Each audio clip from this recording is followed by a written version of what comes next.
देखिए सामने लिखा है हरम स्टार्ट हेयर। यहाँ से हरम की जो हद है वो स्टार्ट हो जाती है। जब आप एक उम्रा कर लेते हैं तो आप मक्के के अंदर रहने लगते हैं और आपका क़याम होता है 10 दिन 12 दिन।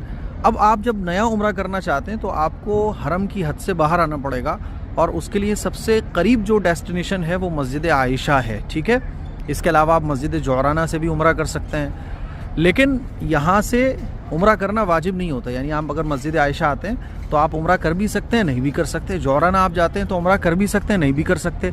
लेकिन आपको नए उम्रे का एहराम बांधने के लिए मस्जिद आयशा या मस्जिद जोराना जाना पड़ेगा।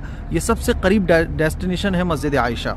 अच्छा, मैं ये आपको हुदूद हरम क्यों दिखा रहा हूँ, क्योंकि यहाँ से लेके मस्जिद हराम तक है ना, खाने काबा जो अल्लाह का घर जहाँ पर है, यहाँ से लेके वहाँ तक ये हुदूद हरम है। यानी अगर आप इस एरिया में नमाज़ पढ़ते हैं तो आपको 1 लाख नमाजों का सवाब मिलता है। कबूतरों को दाना वगैरह डालते हैं। ये पूरा टैक्सी का पूरा एरिया है और ये मस्जिद आयशा का बाहर से एक लुक है। यहाँ पर लोग आकर एहराम बांधते हैं। समझने की बात यह है कि अगर आप मस्जिद आयशा आते हैं तो आप एहराम बांधकर नया उम्रा कर सकते हैं, और ना करना चाहें तो कोई बात नहीं है। जैसे कि आज मैं उम्रा नहीं करने वाला हूँ, मेरे पाँव में तकलीफ हो रही है।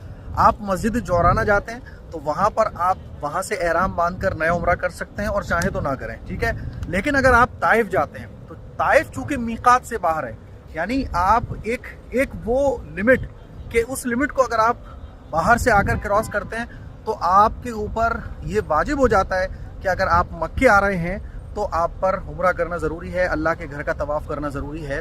ठीक है, तो जब आप ताइफ जाते हैं तो फिर वहाँ से अगर आप मक्का आते हैं तो आपके ऊपर उम्रा करना वाजिब हो जाता है। अब आपको बग़ैर एहराम के मक्के में दाखिल होना ममनू है। अगर आप बग़ैर उम्रे की नीयत से दाखिल हो जाते हैं तो आपके ऊपर दम वाजिब हो जाएगा। ठीक है, इसी तरह से अगर आप मदीने से आ रहे हैं, आप मदीने गए थे और मदीने मुनव्वरा से वापस आ रहे हैं, तो आप एहराम के बग़ैर मक्कातुल मुकर्रमा में दाखिल नहीं हो सकते।